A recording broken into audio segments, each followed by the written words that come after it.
Good afternoon, guys and dolls. We welcome you to another interesting and exciting episode of Spotlight. His exceptional work has enchantingly embellished the countenances of esteemed beauty queens.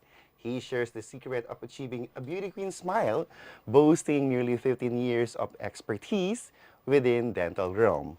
In pageantry, he champions the authentic power of a genuine smile to distinguish individuals and reveal their true essence.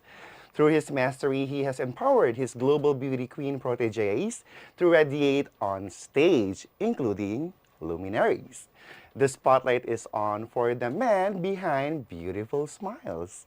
Please welcome celebrity dentist Dr. Jonas Apostol. Good afternoon, Jonas. Welcome to Spotlight. Thank you very much, Kim, for having me here. Of course. So, kumusta ka naman? How are you? I'm happy to be here. I'm ecstatic. Okay, And good. I'm kind of nervous. I don't know. You don't have to. We just have to talk something like that. All So right, all don't worry right. about it. So, okay, so celebrity dentist. I love that. Okay, here's my first question for you. So, how does it feel to be the first dentist in the Philippines to serve as the head counsel of Miss Universe franchises? So, wow, it's for me, it's a revelation, responsibility, and for me, it's a research as well. So, yeah, how do you feel about that? Well, actually, to be honest, this is a different Yes. realm. Yes. This is a different stage. I have, a dedicated myself in dentistry. But when it comes to Miss Universe and all these obligation, it's quite nerve-wracking. Right. And at the same time, I feel so blessed and so happy to be given this opportunity.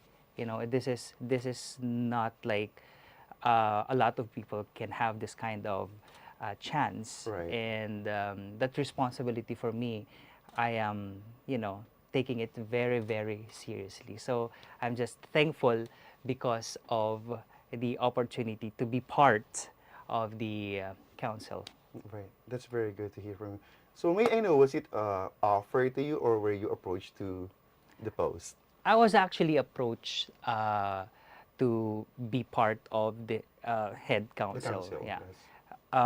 Why? Because perhaps of my expertise. Right. I am into dentistry. Yes. I am into dentofacial dentistry, wherein I am really keen to observing the not just the teeth, but also in relation to the face, Right. the confidence that it will give to the candidates to draw out that something inside that they can't because of some um, perhaps things that would hinder them from expressing themselves. And dentistry is one of the, things that hindi masyadong pinapansin, but I can, I can tell if there's something wrong. Anyway, so Good. yeah. Yeah, and you're actually right. It's far from your field, but it's anyhow it's related because it's smile, it's beauty. Yeah. So it's smile, it's probably beauty queen. So it's actually related. That's just for me. Okay, and then it has something to do with franchise, right? So how many franchise are we talking about? I mean, like one. Are you head of council of which franchise? So it's actually a 4 franchises. So Wow! yeah. Wow! So Okay. it's exactly it's a big responsibility on my part Mhm. because I'm gonna help these girls, no, Ladies. these ladies, not girls, but these women Right. to There you go. be on their tip-top shape. Yon. For uh, for franchises, we're talking about Pakistan, Bahrain, Egypt, and New Zealand. Okay. So yeah, no. Okay. So you were the man behind the inaugural Pakistani women Yeah. last year, if I remember it correctly, right? Yes. Who made it to the top 25 semifinalists? Well, top 20, I 20. guess. Yeah, Oh yeah. wow, so you're the man. Okay, there you go. Siya pala yun. Okay, so you have 4 franchises. Okay, so Middle East to kalimitan, di ba? Yeah, from the Middle Middle East. East. Yeah. Okay. And then, so I mentioned earlier that he was the man behind Miss Pakistan, who made the debut from last year and made it to the top 20 as a semi-finalist for Miss Universe 2023. And of course, your work has been instrumental, like I said, in creating the beautiful smiles from Miss Universe. You said, ayan, Bahrain, Pakistan, Egypt, and then last year, right? So, what is it like collaborating with these countries, especially this is a Mediterranean country? So, how does it feel? When we talk about this, collaboration with these people, especially different culture, different backgrounds, Right. different so-called a definition of beauty, we have to be very, very careful when we when we dissect what seems to be the problem that needs to be treated. Right. It's like that. It's what are the things that I have to tell them for them to be able to enhance whatever things that they have to in order for them to be ready for the international battle, you know. And it's more on like me helping them, but it's not just me, but I'm with the team itself, the team of Josh, which a pool of experts also in their Yes. field. Yeah. So tinutulungan namin yung mga girls, and we are helping each other also draw out the best dito sa mga candidates. So Right. yeah. Yes, and because they have their own, should I say, field or assignment. So this is your assignment, and it has to be this beautiful as well. So that's what they're trying to do with these ladies, right? Exactly, exactly. So we're not just talking about the not just the smile, but also the Right. health. Yes, But also exactly. the health. There are cases, Everything. everything. There are actually cases that some candidates won't be able to give their best if they have something na pinoproblema Right. sa oral health. So I need to be there to check kung kamusta ba. I need to be able to see if what needs to be done, what needs to be improved. Not just the not just the straight teeth Right. or the white teeth veneer, something like that. Right, It's right. not actually that that crazy important, as long as you have to have that confidence in you. Confidence. Yeah, it's actually should be skin deep. Yeah. Skin deep siya. It's not all about the physicality, because when you talk about this universe, it's a different arena. This is a different battle. It should be from the inside out. So we have to prepare them from the inside out. So it's actually a learning process and learning curve on my part as well, on how to help them. Yeah. Right. And then, so you've been the head counsel of these franchises. I mean, internationally, of course. So, Yeah. and I heard that you've also had the opportunity to work with A-list celebrities in the Philippines, right? So, can you share who has been your favorite so far? Can you name a few, if you can? Um, Is it hard? Is it like what? I've handled several. We do have like actually ito pinaka-memorable sa akin Yes, please kasi experience. national artist natin to, Oh my Nora God. Honor. Nora- Oo, okay, Nora superstar, Honor, okay. superstar. And also an honor for me. Yes. It's an honor for me. And we do have a lot of celebrities. I cannot name them one by one, but But it's Nora. it's Tita Nora.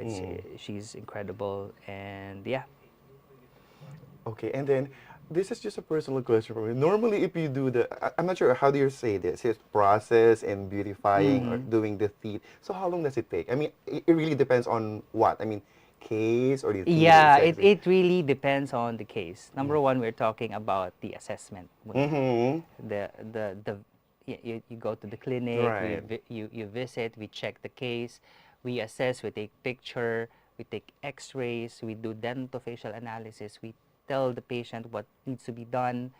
We do have a lot of process there, but the most important thing here is the health, because Yeah. at the end of the day, we're a doctor, so the health of the patient, the Right. functionality, and it's like the icing on the cake lang yung aesthetics. Right. But we always make sure that the triad should be completed by doing the right thing. So Okay. the process is always depends on the case. No, Case to case basis. Case to case na lang, hindi ko masasabi na Yeah. ganito mangyayari sa'yo, ganito mangyayari sa Yes. ganyan. Okay. That's why, yeah.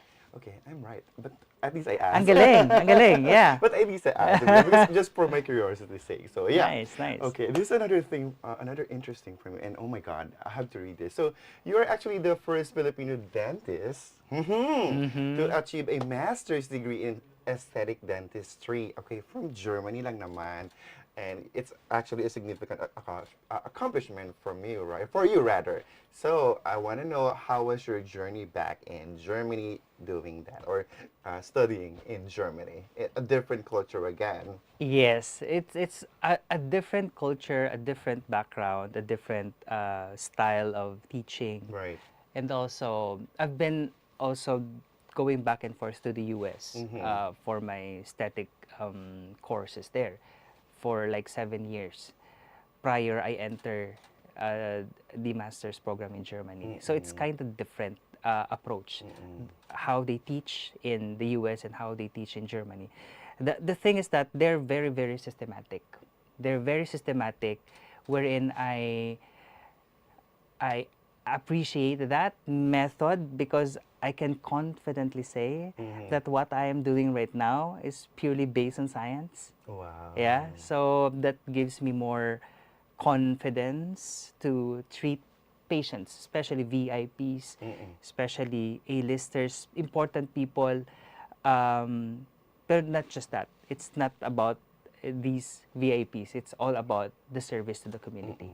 So that accomplishment, actually, I am using it for the benefit of the community. Right. So the journey is kind of stressful, kind of hard. It's not easy to complete a master's from Germany because they have standards and it's high standard. Right. So I need to be, I need to be ready. During that time, sobrang stressed, lahat-lahat, the cases and all. But it was worth it. Right. And how long did you study in Germany? 3 years. Oh my God, straight years? No, back and forth. Back and forth. So I had the chance to see patients here and then- treat patients here and then go back and forth many times Okay. to complete everything. Exams upon exams. Yeah. Okay, and can you tell us any experience in Germany that is something interesting or maybe memorable back then? Well, memorable. I love. It's funny or anything like that, yeah. I actually like the place itself. I actually Yeah, Germany is Germany. Yeah. Germany is Germany. I stayed in Frankfurt. I Yes. stayed in Ah, so Frankfurt. Frankfurt, okay. Oh, I stayed in Frankfurt. It was a business district, cool place. I loved the place. And one thing that I appreciate there is the autobahn. I love driving. Okay. I love driving. I love driving sports car. So I drove from Frankfurt to Switzerland Oh, wow. Okay. with no Yeah. speed limit. Oh, really? Walang speed limit to. So, doon ako natuwa. So, Serious. ilang kataas ba itong pinag-uusapan nating limit na? Hindi walang- naman gano'n, grabe, mga 200 kilometers per hour. So, yun yung parang na-appreciate ko doon because hindi ko siya magawa dito sa So you're Pinas. free to do that from Germany to Switzerland. Yeah, from Germany to And Switzerland. then going back. Yes.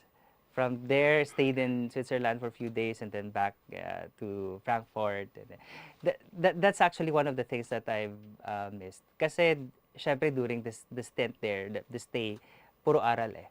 I need to be prepared for the whole time na nandun ako kasi we do have like exams and exams and exams. So, I need to pass those. That's why, after every sem, doon ako namamasyal. So, yun yung mga memorable thing ko.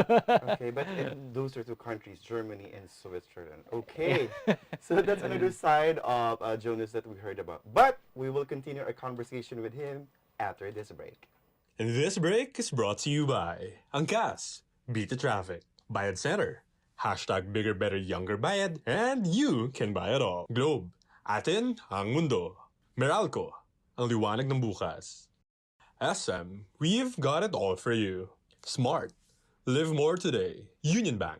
It starts with you. Tune in to Daily Tribune's show aimed at addressing the needs and problems of our OFWs from different corners of the globe. Hear about their plights and success stories every Tuesday and Thursday, 3 p.m. only on Daily Tribune's Facebook page and Tribune Now on YouTube. Straight Talk dives deep into present issues of leadership, politics, business, and more. Engage in insightful conversations with industry shakers, government leaders, and trailblazers every Wednesday at 10 a.m. only here on Daily Tribune's Facebook page and Tribune Now in YouTube.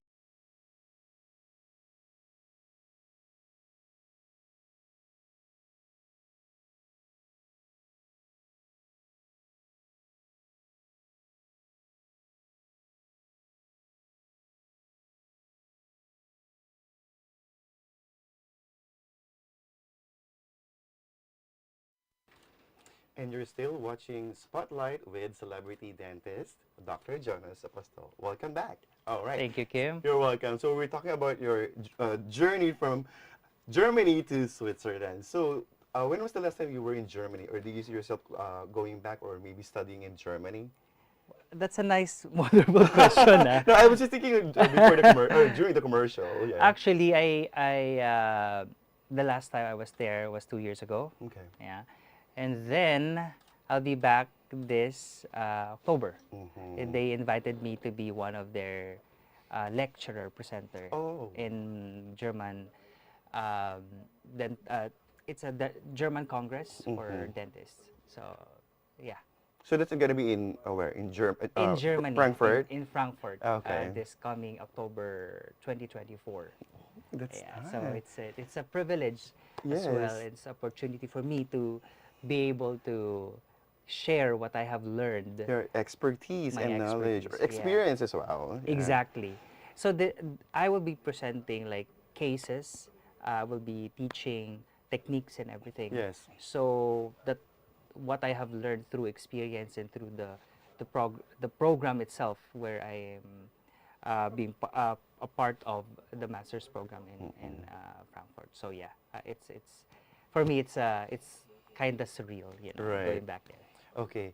Actually, gusto ko tong next question na to. And minsan, ano ako dito, guilty ako eh. So, yeah. What do you normally advise dun sa mga individuals na tamad, bumisita sa mga dentist, Oh. sa mga klinika? Yeah, nakakatamad naman. Actually, hindi lang naman sa dentista, yung iba ang tamad-tamad natin. So, yeah, what's your advice to, visit at the dentist, for your own Kasi alam natin, ang mahal and painful din yan. So, yeah, what do Yeah. you advise? Or It what do is- you advise, rather? Thank you very much pagsabi ng mahal. Yes. It is more expensive if you neglect it.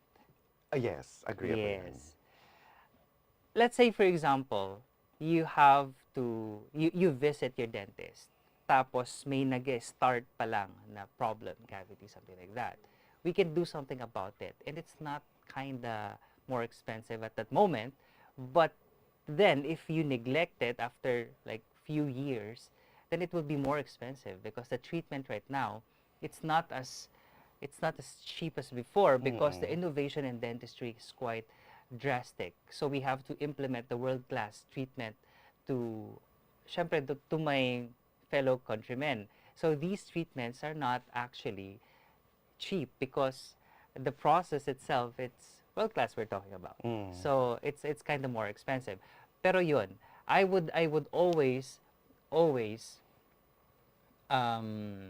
advise the people, the patients, na to visit their local dentist in order for them to be assessed, check kung there's something wrong that we can help them. It's more of like helping them rather than, sometimes kasi it's more of like hindi tayo pupunta kasi parang natatakot tayo sa dentista kasi Yes. ginagawang pantakot yan, Kim, right? Yes, oo.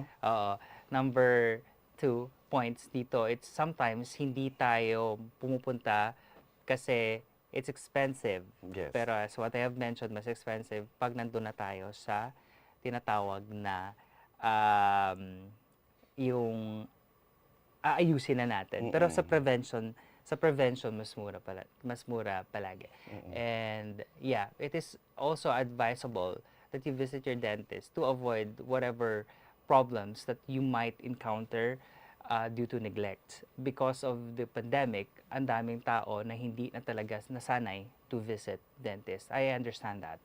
Before, medyo mas grabe, pero nung nagka-pandemic, because of the fear to be infected by of course, the COVID-19, daming nagtago. So, ngayon, daming nag-suffer with their dental health. So, my advocacy is always help them prevent those problems that they're encountering.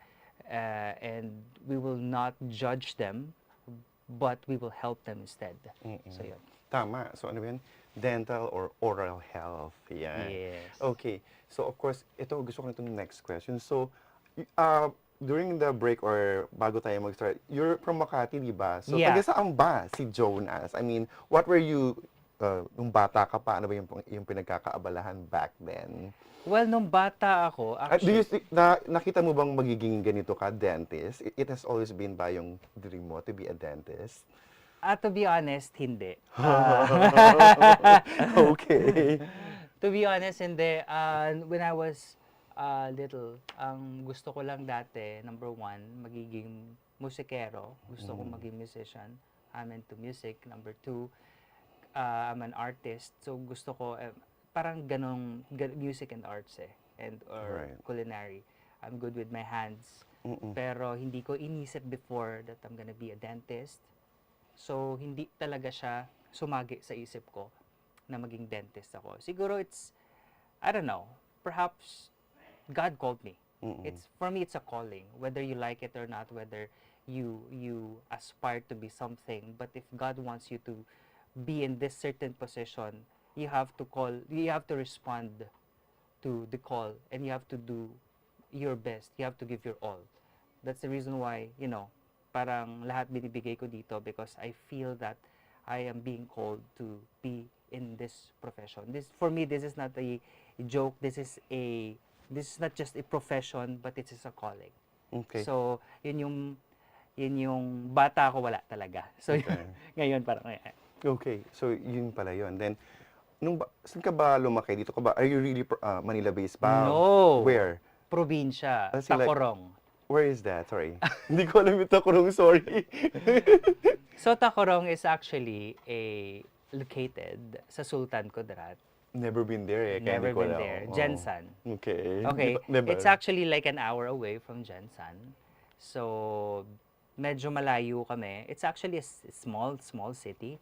So, doon ako lumaki, doon ako nag-elementary, doon ako nag-high school. So, when you speak about the parang trends in dentistry before, di ko alam. I don't have any idea about it. So I have visited my dentist few times when I was little. So it's not like, ay gusto ko to kasi na-inspire ako, ganito, ganyan. Wala eh.